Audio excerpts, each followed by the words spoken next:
J.Y. Jesus first, all the second, and yourself lost. This is a vision of life. Amen.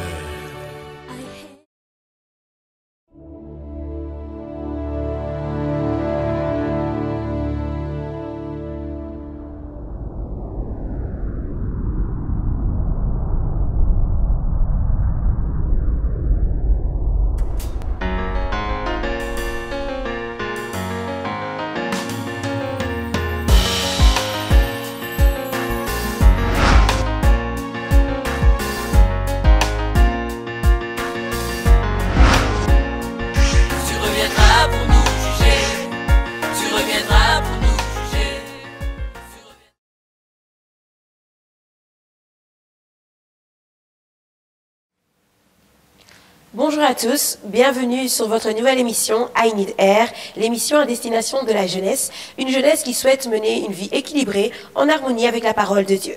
Je suis le docteur Vévette Oko et je suis heureuse de vous recevoir sur notre plateau. Alors aujourd'hui nous allons aborder un thème essentiel, l'identité. L'identité, identité retrouvée dirons-nous. J'aimerais vous poser une question, qui es-tu ? Tu es certainement quelqu'un de particulier, tu es certainement quelqu'un qui a une personnalité forte, grande, que sais-je. L'identité pourrait être considérée comme un caractère permanent, ou alors dirais-je un caractère fondamental de quelqu'un. Ce que tu es, ta personnalité, influence ton environnement. Et on peut aussi également considérer que ton environnement peut influencer ta personnalité. J'aimerais vous donner un exemple concret. Il est très essentiel et il est important de se rendre compte que l'on ne connaît pas entièrement une personne.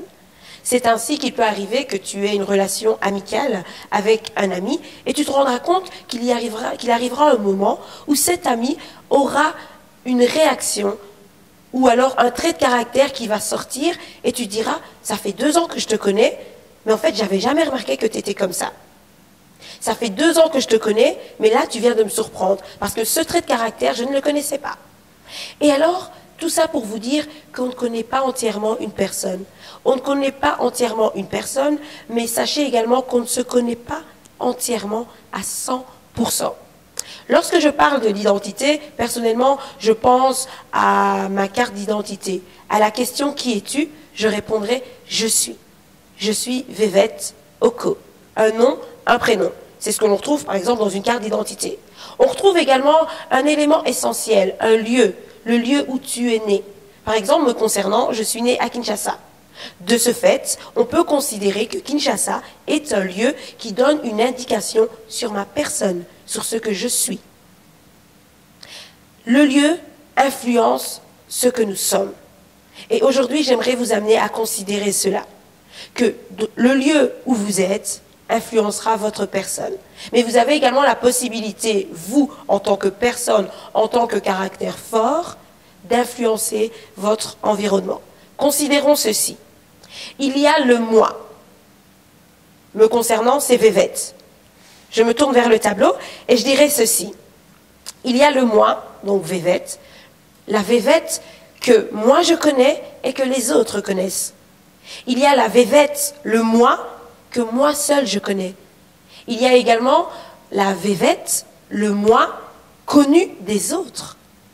Et alors, il y a ce moi, inconnu de ma personne, mais également inconnu des autres. Vous l'avez peut-être compris, tout autour de vous, il y a des tas de gens que vous ne connaissez pas très exactement, entièrement. Et vous l'avez peut-être considéré, vous ne vous connaissez pas non plus entièrement. Et alors j'aimerais qu'on puisse faire le parallèle avec le monde chrétien. C'est un peu pareil, c'est un peu la même chose. Que remarquons-nous? Nous remarquons que nous sommes chrétiens, nous sommes jeunes, mais nous sommes instables. Il y a une instabilité qui quelquefois règne. C'est-à-dire qu'aujourd'hui, je vais déclarer être chrétienne et demain, je vais démontrer une attitude qui n'est pas en accord avec ce qu'aurait fait un chrétien. Alors si vous me le permettez, faisons la même chose avec le chrétien. Il y a le chrétien connu de toi et de toi seul et connu des autres. C'est-à-dire, il y a le chrétien que tu connais, que tu es, et que les autres connaissent. Il y a le chrétien qui est seulement connu de toi. C'est-à-dire qu'en tant que chrétien, tu es censé avoir une vie intime avec Dieu. Lorsque tu as cette vie intime avec Dieu, c'est le chrétien que toi seul tu connais et que Dieu éventuellement connaît également. Et alors, il y a le chrétien que les autres connaissent, ce que les autres disent de toi. Ah oui, cette personne est chrétien parce que moi, quand je la vois, je vois ceci, je détermine cela en elle ou en lui. Et alors, il y a ce chrétien que les autres connaissent. Et il y a également ce chrétien que toi, tu ne connais pas. Ce chrétien inconnu de ta personne et ce chrétien inconnu des autres. Et c'est ce quatrième moi, c'est ce quatrième chrétien qui m'intéresse aujourd'hui. Ce chrétien que tu ne connais pas, ce moi, ce potentiel peut-être qui est en toi, que tu ne connais pas. J'aimerais te rassurer aujourd'hui et te dire qu'il y a une personne qui te connaît, qui connaît non seulement le moi que toi tu ne connais pas, mais qui connaît également le chrétien que toi tu ne connais pas encore. Cette personne, c'est Jésus-Christ. Et alors, si tu veux considérer ce moi, ce chrétien que tu ne connais pas, il faut que tu puisses connaître Jésus, tout simplement. Il faut que tu puisses t'attacher à Jésus. Pourquoi? Parce que Jésus sait exactement ce qu'est le chrétien que toi tu ne connais pas. Et ce chrétien-là, si tu veux le devenir, tu dois t'attacher à ce que Jésus dit que tu es, tout simplement. Nous allons étudier deux portraits. Le portrait d'Adam, tout d'abord, et ensuite celui de Jabet. Nous sommes donc dans le livre de la Genèse, au chapitre 1, et à partir du verset 26, tout simplement, nous lirons à partir de ce verset-là. Puis Dieu dit, faisons l'homme à notre image, selon notre ressemblance, et qu'il domine sur les poissons de la mer, sur les oiseaux du ciel, sur le bétail, sur toute la terre, et sur tous les reptiles qui rampent sur la terre. Dieu créa l'homme à son image, il le créa à l'image de Dieu. Il créa l'homme et la femme. Dieu les bénit et Dieu leur dit, soyez féconds, multipliez, remplissez la terre et assujettissez-la, et dominez sur les poissons de la mer, sur les oiseaux du ciel, et sur tout animal qui se meurt sur la terre. Et Dieu dit, voici, je vous donne toute herbe portant de la semence, et qui est à la surface de toute la terre. Et tout arbre ayant en lui du fruit d'arbre, et portant de la semence, ce sera votre nourriture. Et à tout animal de la terre, à tout oiseau du ciel, et à tout ce qui se meut sur la terre, ayant en soi un souffle de vie, je donne toute herbe verte pour nourriture. Et cela fut ainsi. Dieu vit que tout ce qu'il avait fait était bon. Ainsi, il y eut un soir, il y eut un matin, ce fut le 6e jour. On va s'arrêter là. Très brièvement, qu'est-ce que nous comprenons? Nous comprenons qu'Adam a été créé à l'image de Dieu. Non seulement à son image, mais également à sa ressemblance. Adam était auprès de Dieu. Et là, nous voyons, qu'est-ce que nous voyons? Nous voyons un lieu propice à l'épanouissement d'Adam. Adam était auprès de Dieu. Adam était en Éden. Il a été conçu à Éden. Et lorsqu'il a été conçu, Dieu lui a administré des biens. Dieu lui a dit, tu seras l'administrateur de tous ces biens. Je te donne la possibilité non seulement de contrôler le jardin, de cultiver le jardin, je te donne la possibilité de nommer toute espèce et je te donne également, en quelque sorte, l'autorité absolue.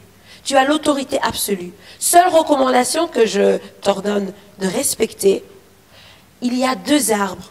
Il y a l'arbre de la vie qui est dans le jardin d'Éden. Il y a également l'arbre de la connaissance du bien et du mal.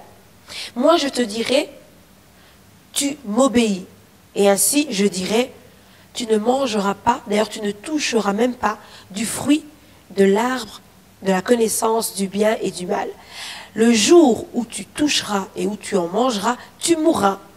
Il y a là un inconnu, quelque chose d'inconnu. Et nous voyons que nous sommes bien à notre inconnu. Le moi, le numéro 4, que nous voyons là, le point d'interrogation, l'inconnu. Nous ne savons pas, Adam ne sait pas ce qui se passera. Il s'en remet juste à Dieu et à ce que Dieu lui dit. Dieu lui dit que s'il désobéit, s'il mange du fruit de l'arbre défendu, donc l'arbre de la connaissance du bien et du mal, il mourra. Et il reste là, il s'en tient à ça. Si je mange de ce fruit, je mourrai. Et pourtant, il est dans un lieu propice à son épanouissement, un lieu propice à ce qu'il puisse vivre et mener une vie tranquille, si je puis le dire ainsi, avec sa femme Ève. Ils sont dans le jardin d'Éden. Dans ce jardin, il y avait beaucoup de verdure, beaucoup de pâturage. Je pourrais dire qu'on voit l'abondance dans ce jardin. Et on peut considérer que comme il avait été créé, lui, Adam, à l'image, à la ressemblance de Dieu, il avait cette sagesse comme Dieu. Il avait cette intelligence de pouvoir gouverner, de pouvoir dominer. D'ailleurs, Dieu l'avait béni. Dieu l'a béni et Dieu lui a donné la capacité de se reproduire. Considérons ceci. Lorsque Adam a eu la recommandation de ne pas manger du fruit de l'arbre défendu, il ne connaissait pas la raison. Il savait juste que s'il le faisait, il mourrait. Toutefois, nous pouvons considérer qu'à partir du moment où il a désobéi, il a voulu, lui aussi, connaître et vivre quelque chose qui lui était inconnu. Quelque chose qui ne lui était pas destiné. Il n'était pas destiné à manger de ce fruit, mais il l'a fait. Pourquoi? Parce que tout simplement, le serpent est venu. Le serpent l'a tenté. Et le serpent, en tentant sa femme, qui par la suite a tenté Adam, a permis à ce que Adam puisse être mal à l'aise dans un environnement qui, au départ, lui était propice. Nous pouvons donc comprendre ceci.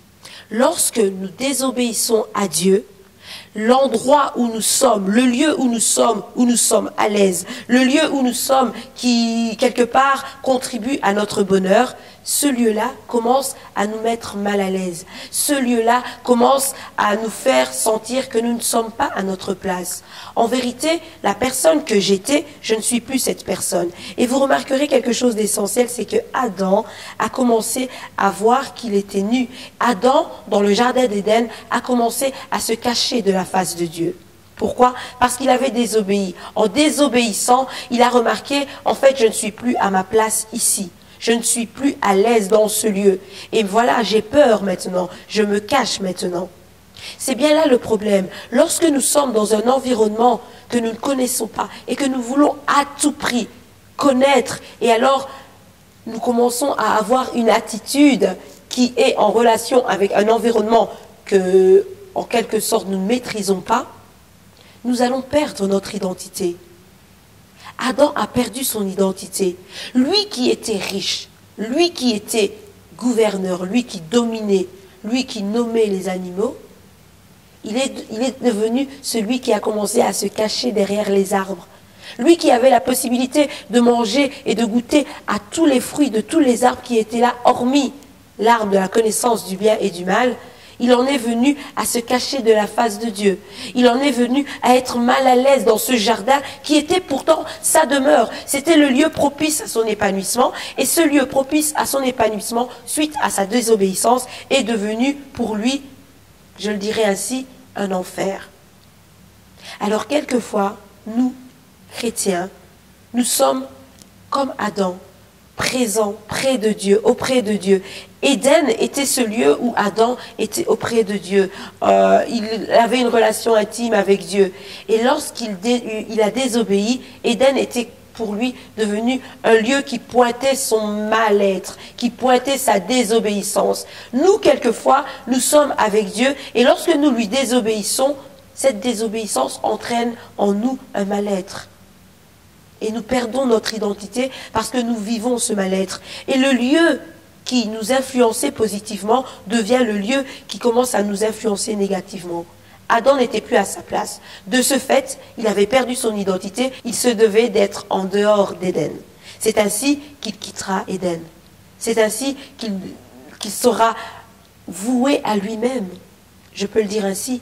Il sera voué à apprendre, connaître la nouvelle personne qu'il est devenu. Nu qu'il était, on l'habillera. Dieu l'habillera. Nu qu'il était, il commencera à voir, à démontrer des caractéristiques qu'il ne soupçonnait pas qu'il avait.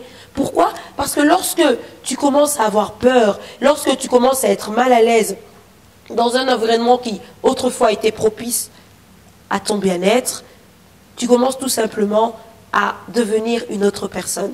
Et cette autre personne, ce n'est pas réellement toi. Il est bon que tu puisses revenir à ton état initial, à l'état de départ, là où tu étais à l'aise, là où tu étais bien, là où tu jouissais, si je puis le dire ainsi, du bonheur. Adam ne jouissait plus du bonheur. Adam, volontairement, je peux le dire ainsi, parce qu'il avait la connaissance, il savait qu'il ne devait pas désobéir à Dieu. C'est vrai qu'il s'en remettait à Dieu. Il s'en remettait à Dieu tout simplement parce que Dieu avait le pouvoir sur sa vie. Dieu connaissait l'inconnu. Dieu savait que s'il mange de ce fruit, alors à ce moment-là, il sera amené à connaître le bien et le mal. Et bien qu'il veuille faire le bien, il sera aussi instable et fera quelquefois et continuera à exercer le mal. Et Satan aussi le savait. Mais Adam ne le savait pas. J'aimerais dire à quelqu'un aujourd'hui, veux-tu retrouver ton identité? Veux-tu retrouver ton identité première? Est-ce que tu te reconnais en Adam? Adam était cette personne et j'ai envie de dire que c'est ce chrétien-là qui est près de Dieu. Ce chrétien qui connaît Dieu. Ce chrétien qui vit une vie épanouie avec Dieu. Mais au fil du temps, instable qu'il est, et parce qu'il ne veut pas s'en remettre complètement à Dieu, il commence à désobéir à Dieu. Il commence à faire abstraction de Dieu, de ce que Dieu dit qu'il est, pour mener sa vie comme il le souhaite. Et à ce moment-là, il perd son identité. Ce chrétien que tu es, peut-être a-t-il perdu son identité, sa réelle identité. Je l'ai dit tout à l'heure, il y a un lieu. Il y a un lieu propice à ton épanouissement et il y a un lieu qui t'influence. Le lieu où Adam était a commencé, le lieu où Adam était ne lui a plus été utile dans le sens où ce lieu a commencé à le mettre mal à l'aise. Il a donc revêtu une autre identité. Toi aussi, quand tu désobéis à Dieu, tu n'as plus l'identité que tu avais, c'est-à-dire enfant de Dieu, mais tu deviens rebelle à Dieu. Tu deviens rebelle à ce que Dieu dit, rebelle à ce que Dieu connaît de toi. Je l'ai dit tout à l'heure, tu ne te connais pas entièrement. Il y a une inconnue. Cette inconnue, c'est Dieu qui connaît qui tu es réellement. Et lui, le fait qu'il connaisse qui tu es réellement, il est à même de te dire ce que tu dois faire, ce que tu ne dois pas faire. Quand tu veux connaître et mener ta vie comme tu le souhaites, c'est comme si tu disais à Dieu, ce que tu sais de moi, que moi-même je ne connais pas, je veux le découvrir. Alors, je t'abandonne, je fais ma route. À ce moment-là, tu perds ton identité. Tu perds ce que tu es. Mais il y a une possibilité pour toi, de redécouvrir cette identité, de retrouver cette identité. J'aimerais avant tout repartir sur un autre portrait, le portrait de Jabet. Nous allons le lire, nous sommes dans le livre de 1 Chronique.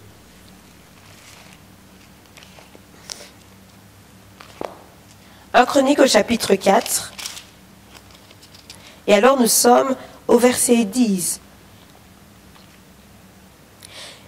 Jabet invoqua le Dieu d'Israël en disant, « Si tu me bénis et que tu étendes mes limites, si ta main est avec moi, et si tu me préserves du malheur, en sorte que je ne sois pas dans la souffrance,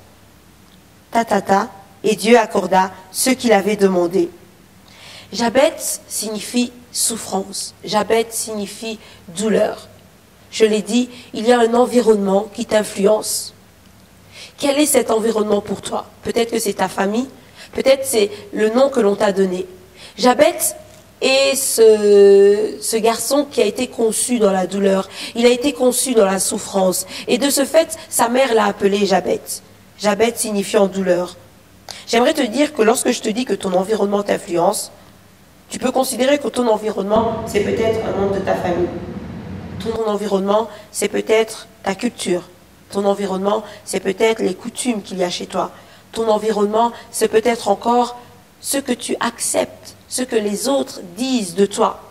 Jabet, lorsque on l'appelait Jabet, il se remémorait qu'il était douleur, qu'il était souffrance. C'est-à-dire que bien qu'il puisse vivre des moments de paix et des moments de joie, à chaque fois que sa maman lui disait « Jabet, viens par ici », il se disait « Ah, ma mère est en train de me rappeler ce que je suis. Je suis douleur, je suis souffrance. Elle m'avait conçu dans la douleur, elle m'avait conçu dans la souffrance. » Jabet n'a pas voulu considérer cet environnement.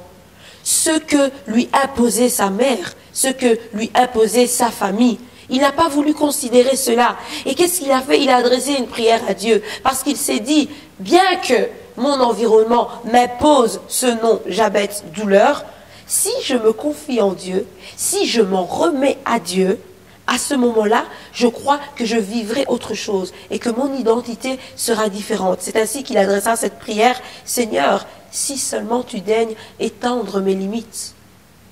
Quand il adresse cette prière à Dieu et dit à Dieu, étends mes limites, il exprime, si seulement tu le fais, mon identité sera changée, mon identité sera transformée. Je n'ai pas envie que l'on m'impose ce que je ne suis pas, parce que je n'ai pas envie d'être en accord avec ce que le monde dit que je suis. Mais je veux être en accord avec ce que toi, tu connais de moi et ce que toi, tu dis que je suis. Alors je veux tenter l'expérience avec toi. De ce fait, je veux que tu étendes mes limites. Lorsque tu étendras mes limites, j'aurai une nouvelle identité, étant donné que je pourrai, à présent, élargir l'espace de ma tente.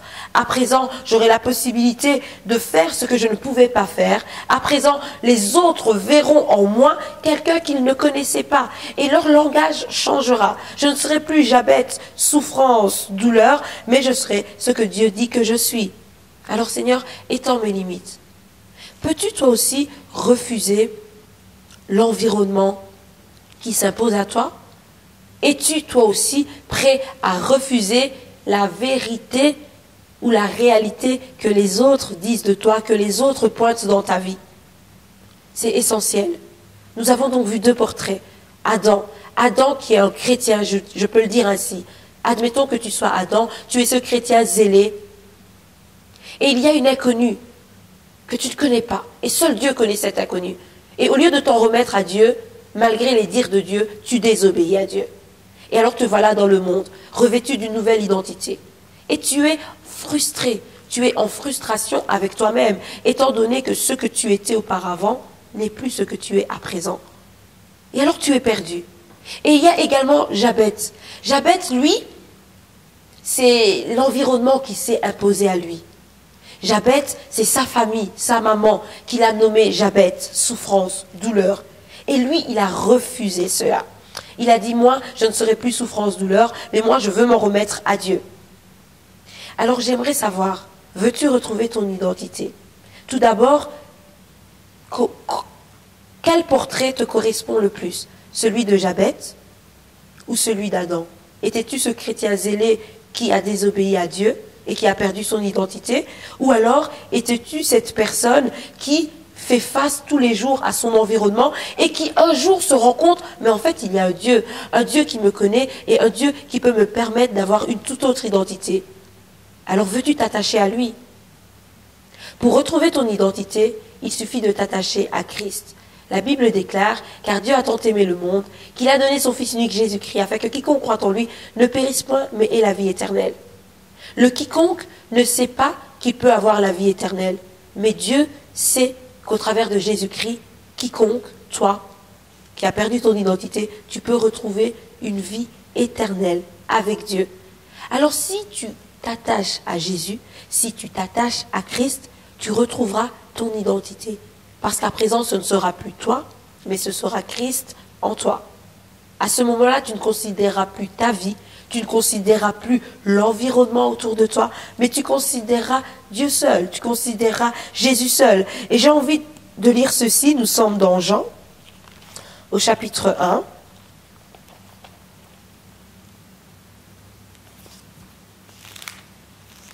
Jean au chapitre 1, et nous allons lire ce que nous dit le verset 12.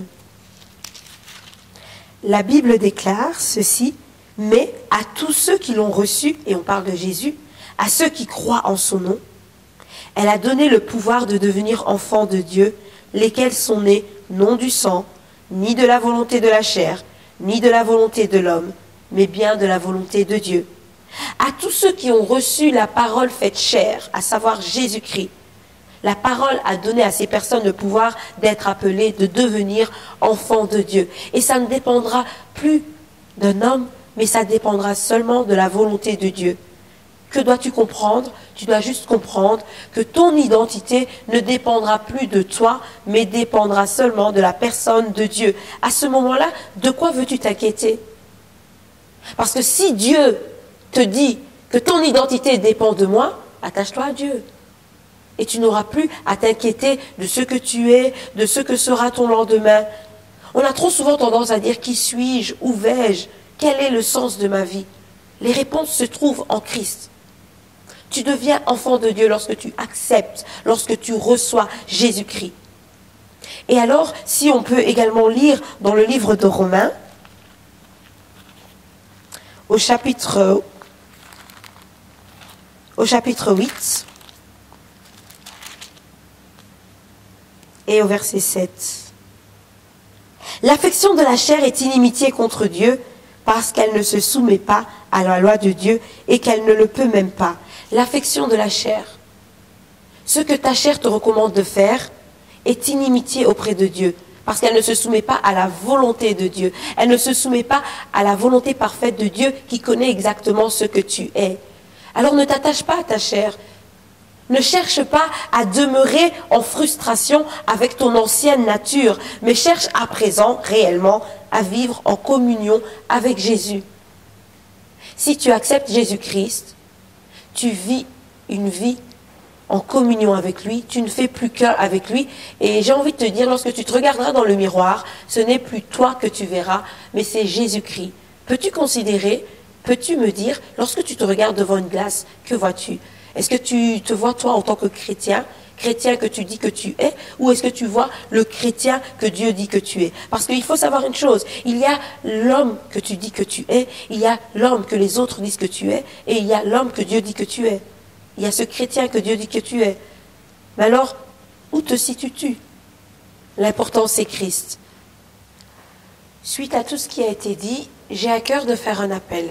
Veux-tu retrouver ton identité? Enfin, veux-tu toi aussi retrouver le contrôle de ton environnement? Certes, Adam a perdu le contrôle de son environnement suite à sa désobéissance, mais aujourd'hui, il n'est pas impossible pour toi de retrouver ce contrôle. Il n'est pas impossible pour toi de retrouver ton identité. Pour ce faire, tu peux tout simplement, aisément, faire cette prière avec moi. Cette prière en ces termes. Seigneur Jésus-Christ, aujourd'hui, j'ai appris que tu me connais. Tu me connais mieux que le monde.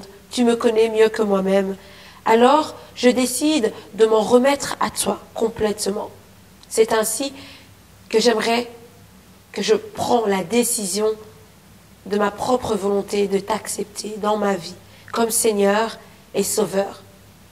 Je veux te suivre et je veux considérer tes paroles, considérer ce que toi tu dis de moi. Ce que tu dis que je suis, c'est ce que je veux être chaque jour, au quotidien. Je veux que mon quotidien concorde avec ta parole pour ma vie, ta vérité pour ma vie. Alors je t'accepte tel Seigneur, tel Sauveur de ma vie. Tu es maître de ce que je suis. Et aujourd'hui, je te suis. Amen. Sachez que vous avez la possibilité, si vous le désirez, de nous contacter.